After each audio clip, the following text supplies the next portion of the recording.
जाते हैं कि कि विद्वान अपने गुणों से विद्वान जाना जाता है, उसी तरह कृष्ण की दिव्य चेतना से युक्त व्यक्ति अपने विशिष्ट लक्षण से जाना जाता है। इन लक्षणों को भगवत गीता में से जानना जा सकता है, किंतु सबसे महत्वपूर्ण बात यह है कि कृष्ण भावनामृत में व्यक्ति किस तरह बोलता है, क्योंकि वाणी ही किसी मनुष्य का सबसे महत्वपूर्ण गुण है। कहा जाता है कि मूर्ख का पता तब तक नहीं लगता जब तक वह बोलता नहीं। एक बने ठने मूर्ख को तब तक नहीं पहचाना जा सकता जब तक वह बोले नहीं, किंतु बोलते ही उसका अर्थात रूप प्रकट हो जाता है। कृष्ण भावनामृत व्यक्ति का स्वर प्रमुख लक्षण यह है कि वह केवल कृष्ण तथा उन्हीं से संबंध विषयों के बारे में बोलता है, फिर भी अन्य लक्षणों स्वस्थ प्रकट हो जाते हैं जिनका उल्लेख आगे किया गया है। श्रीमन भगवान वाच्य प्रजित यथा कर्मण स्वमत मनोगातन आत्मगान तुष्ट स्थित पर्यावसन दोचत।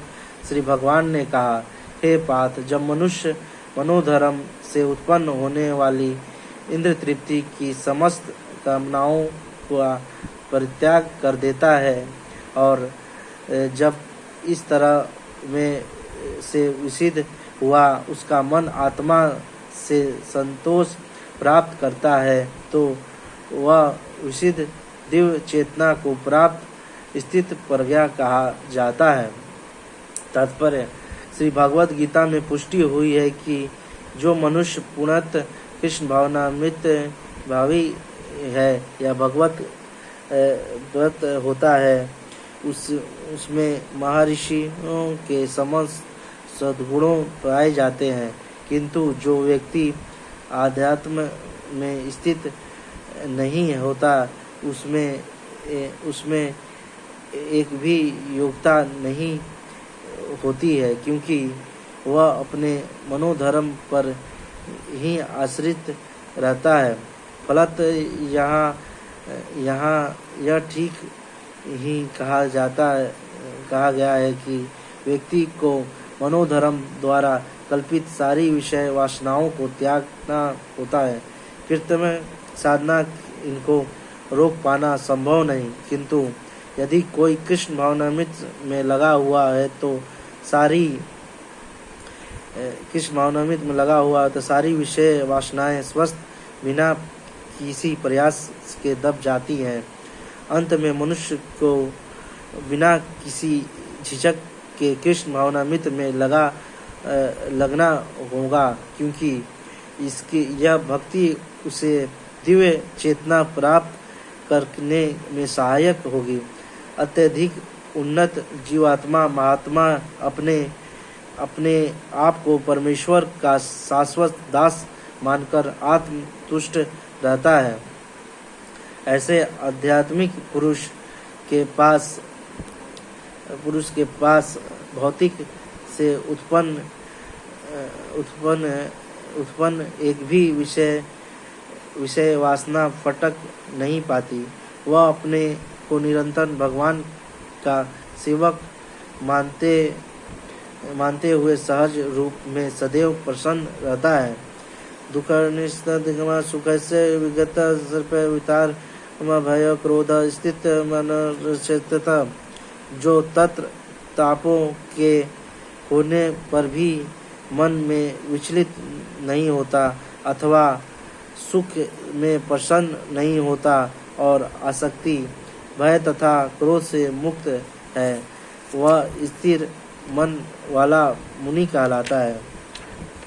तात्पर्य, मुनि शब्द का अर्थ है जो सुख चिंतन के लिए मन को अनेक प्रकार से उद्दीलित करे, किंतु किसी तथ्य पर ना पहुंच सके। कहा जाता है कि प्रत्येक मुनि का अपना अपना दृष्टिकोण होता है और जब तक एक मुनि अन्य मुनियों के भिन्न ना हो तो तब तक उसे वास्तविक मुनि नहीं कहा जा सकता है। ना चास्वर कृष्ण मता भीमस्त महाभारत वन पर्व, किंतु कि जिस अस्थाई मुनि भगवत ने यहाँ उल्लेख किया है कि वह सामान्य मुनि से भिन्न है। स्थित मुनि सदैव ही कृष्ण भावनान्वित भावित रहता है, क्योंकि वह सारा सृजनात्मक चिंतन पूरा कर चुका होता है। वह प्रशांत निश्चय मनोरथ कहलाता है, या जिसने सुख चिंतन की अवस्था पार कर ली है और जिस प्रकार इस निष्कर्ष पर पहुंचता है कि भगवान श्री कृष्ण या वासुदेव ही सब कुछ है। वासुदेव सर्वंति स महात्मा सुदुर्लभ्य, वह स्थित रचित मुनि कहलाता है। ऐसा कृष्ण भावना भावित व्यक्ति तीनों तापों के संघात से तनिक भी विचलित नहीं होता है, क्योंकि वह इन कष्टों को तापों को भगवत कृपा के रूप में लेता है और पूर्व पापों के कारण अपने को अधिक कष्ट के लिए योग मानता है और वह देखता है कि उसके सारे दुख भगवत कृपा से रच मात्र रह जाते हैं। इसी प्रकार जब वह सुखी होता है तो अपने ही को सुख के लिए अयोग्य मानकर इसका श्रेय भगवान को देता है। वह सोचता है कि भगवत कृपा से ही वह ऐसी सुखद स्थिति में है और भगवान की सेवा और अच्छी तरह से कर सकता है, और भगवान की सेवा के लिए वह सदैव साहस करने के लिए संतत रहता है। वह राग या विराग से प्रभावित नहीं होता। राग का अर्थ होता है अपनी इंद्रिय तृप्ति के लिए वस्तुओं को ग्रहण करना, और विराग का अर्थ है ऐसी इंद्रियों का आसक्ति का अभाव। किंतु कृष्ण भावना मित्र में स्थिर व्यक्ति में न राग होता है न विराग होता है, क्योंकि उसका पूरा जीवन ही भगवत सेवा में अर्पित रहता है। फलत सारा प्रयास असफल रहने के पर भी वह क्रुद्ध नहीं होता, चाहे वह विजय हो या ना हो। कृष्ण भावनावित व्यक्ति को अपने संकल्प का पक्का होता है। यह सर्वमानिस्ता सुभाष न बनते न तिष्ठ तस्य प्रज्ञा प्रतिष्ठा न।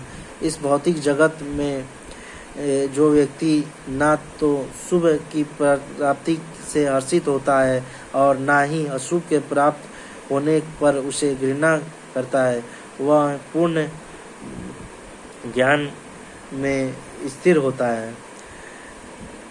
तात्पर्य भौतिक जगत में सदा ही कुछ ना कुछ अस्थल पुथल होती रहती है।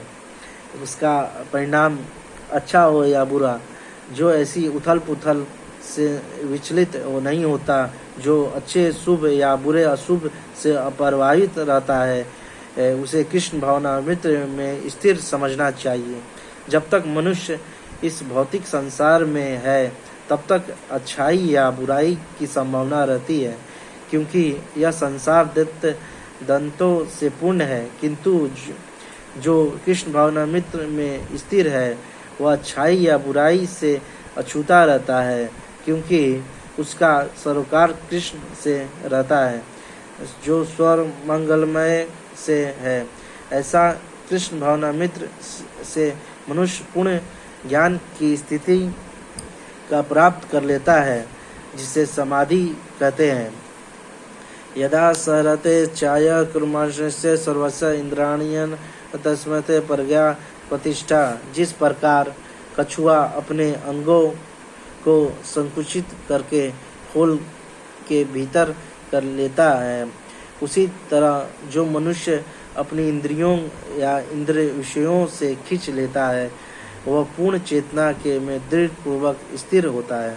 तात्पर्य, किसी योगी भक्त या आत्मा सिद्ध व्यक्ति की कसौटी यह है कि वह अपनी योजनाओं के अनुसार इंद्रियों को वश में कर सके, किंतु अधिकांश व्यक्ति अपनी इंद्रियों के दास बने रहते हैं और इंद्रियों के ही कहने पर चलते हैं।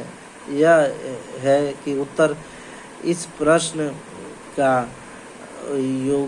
योगी जिस प्रकार स्थिति होता है, इंद्रियों की तुलना विषय सर्पों से की गई है। वे अत्यंत स्वतंत्रता पूर्वक तथा बिना किसी नियंत्रण के कर्म करना चाहती हैं।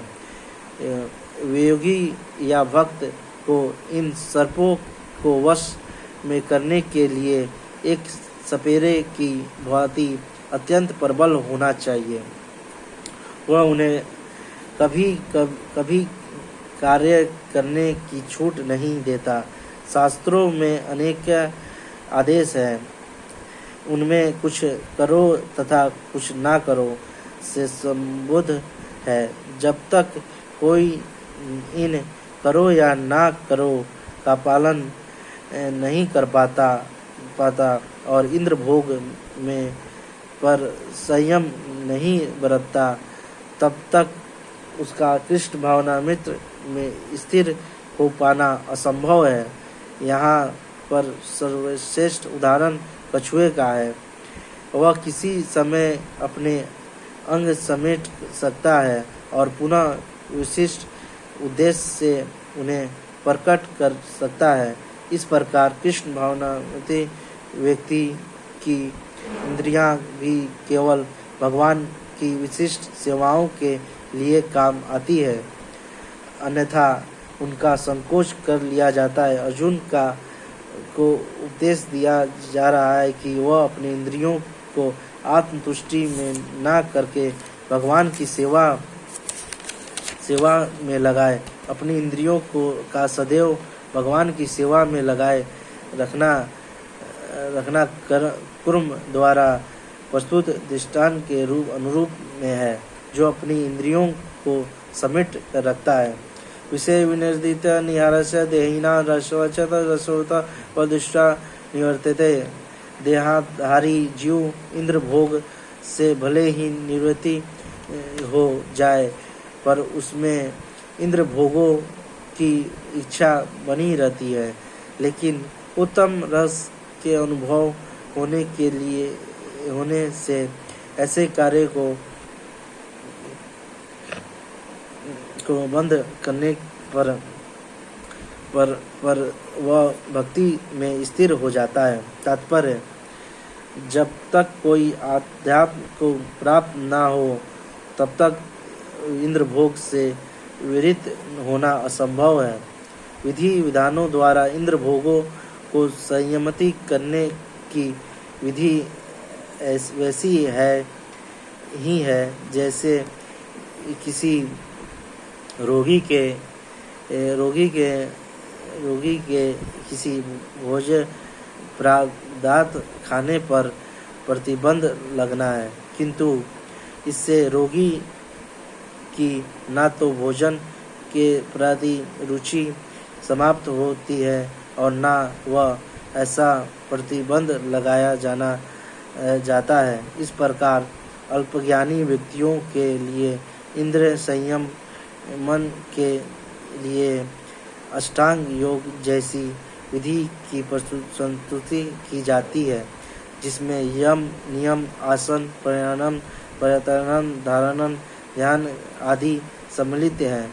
किंतु जिसने कृष्ण भावनामृत के पथ पर प्रगति के कर्म परमेश्वर कृष्ण के सौंदर्य का रसवादन कर लिया है, उसे जड़ भौतिक वस्तुओं में कोई रुचि नहीं रह जाती। अंत में आध्यात्मिक जीवन में ये सारे संप्रतिबंध अल्पज्ञानी हैं। नौ दीक्षांतों के लिए ऐसा प्रतिबंध तभी तक ठीक है जब तक कृष्ण भावनामृत में रुचि जागृत नहीं होता जाती, और जब वास्तव में रुचि जग जाती है तो मनुष्य में स्वस्थ ऐसी वस्तुओं के प्रति अरुचि उत्पन्न हो जाती है।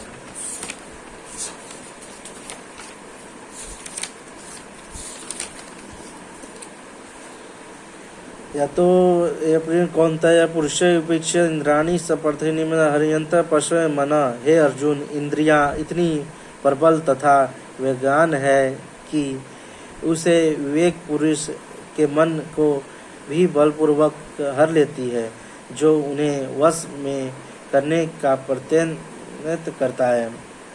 तात्पर्य: उनके विधान ऋषि, दार्शनिक तथा अध्यात्मवादी इंद्रियों को वश में करने का प्रयत्न करते हैं, किंतु उनमें से बड़ा भी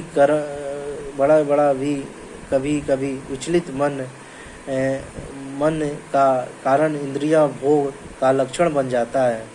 यहाँ तक कि विश्वामित्र जैसे महर्षि तथा पूर्ण योगी को भी मेनका का साथ विषय भोग प्रवृत्त होना पड़ा। यद्यपि वे इंद्र निग्रह के लिए कठिन तपस्या तथा योग कर रहे थे। विषय इतिहास में ऐसी तरह के अनेक दृष्टांत होते हैं। अंत में पूर्वत कृष्ण भावनामृत के हुए बिना मन तथा इंद्रियों को वश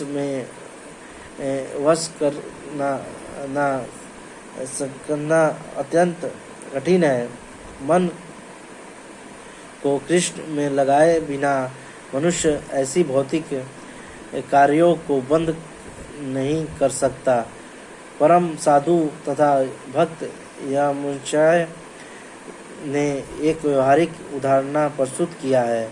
वे कहते हैं, यद्यपि मम चेत कृष्ण भावनित नवदिश ऋतुमसित तदेव नरिसम समय भवती मुखावीर सुष्ट निष्ठातन च। जब से मेरा मन भगवान कृष्ण के चरण विंध्यों की सेवा में लग गया है, और जब से मैं नियत 9 दिवस का अनुभव करता रहता हूँ, तब से स्त्री प्रसंग का विचार आते ही मेरा मन उधर से भी फिर जाता है और मैं ऐसे विचार पर थू करता हूँ। कृष्ण भावनामृत इतनी दिव्य सुंदर वस्तु है कि इसके प्रभाव से भौतिक भोग स्वस्थ निरस्त हो जाता है। यह वैसा है कि जैसे कि कोई भूखा मनुष्य प्रचुर मात्रा में पुष्टिदायक भोजन करने के अपनी भूख मिटा ले। महाराज अम्बरीयन में भी कि परम योगी दुर्वासा मुनि पर इसीलिए विजय पा सके क्योंकि उनका मन निरंतर कृष्ण भावनामृत में लगा रहता है। सोमन कृष्ण प्रणंदित वाचित वैकुंठ न तानि सर्वाणि समयम युतिक आसिक्त पर वसे ही यथोसरणीय तस्य प्रज्ञा प्रतिष्ठा। जो इंद्रियां को पूर्णता वश में रखते हुए इंद्रिया संयम करता है और अपनी चेतना को मुझ में स्थिर कर देता है, वो मनुष्य स्थिर बुद्धि कहलाता है। तात्पर्य: इस श्लोक में बताया गया है कि योग सिद्धि की चरम अनुभूति कृष्ण भावनामृत है। जब तक कोई भी कृष्ण भावनामृत में नहीं होता तब तक इंद्रियों को वश में कर पाना संभव नहीं। जैसा कि पहले कहा जा चुका है, दुर्वासा मुनि का झगड़ा महाराज अम्बरीय से हुआ क्योंकि वे गर्वश्य महाराज के अम्बरीय पर क्रुद्ध हो गए, जिससे अपनी इंद्रियों को रोक नहीं पाए। दूसरी ओर यद्यपि राजा मुनि के सामान्य योगी था, किंतु वह कृष्ण का भक्त था और उसके ने मुनि के सारे अन्याय सह लिए, जिससे वह विजयी हुआ। राजा अपनी इंद्रियों को वश में कर सका क्योंकि उसमें निम्नलिखित गुण थे जिनका उल्लेख श्री भागवत में हुआ है। स वे मन कृष्ण मन से विकुंड गुणान करो मंत्र सरस्वती चक्रमत तो मुखांदलिन दशो तत्भागिन गणमाश्य राना नाचार तर्मचर्वसिन्मुत्तला रसाना तद्वते पार्थो हरे चेत शिरो हर्षिकेशन भवनिमित काम च तसाय तू काम कन्या यथो मच जन रहिता। राजा अम्बरीय ने अपना मन भगवान कृष्ण के चरण विंदों पर स्थिर कर दिया। अपनी वाणी भगवान के धाम की चर्चा करने में लगा दी। अपने कानों को भगवान की लीलाओं के सुनने में, अपने हाथों को भगवान के मंदिर की साफ करने में, अपनी आँखों को भगवान का स्वरूप देखने में, अपने शरीर को भक्त के शरीर के स्पर्श करने में, अपनी नाकों को भगवान की चरण रिंदों में पर भेंट किए गए फूलों की गंध सूंघने में, अपने जीभों को उन्हें अर्पित तुलसी दलों का आस्वाद करने में, अपने पाँवों को जहाँ जहाँ भगवान के मंदिर हैं उन स्थानों की यात्रा करने में, अपने शरीर को भगवान को नमस्कार करने में तथा अपनी इच्छाओं को भगवान की इच्छाओं को पूरा करने में लगा दिया। और इन गुणों के कारण वे भगवान के मतपर भक्त बनने के योग्य हो गया। इस प्रसंग के महत्पर शब्द अत्यंत सार्थक है। कोई महत्पर किस तरह हो सकता है, इसका वर्णन महाराज अम्बरीय के जीवन में बताया गया है। महत्पर परंपरा के महान विद्वान तथा आचार्य श्री बलदेव विद्याभूषण कहना है कि मध्य दीक्त परवान स्वार्जनी पूर्वक सर्वाधिक सुलभते भाव इंद्रियों को केवल कृष्ण की भक्ति के बल में से वश में किया जा सकता है। कभी कभी अग्नि का भी उदाहरण दिया जाता है, जिस प्रकार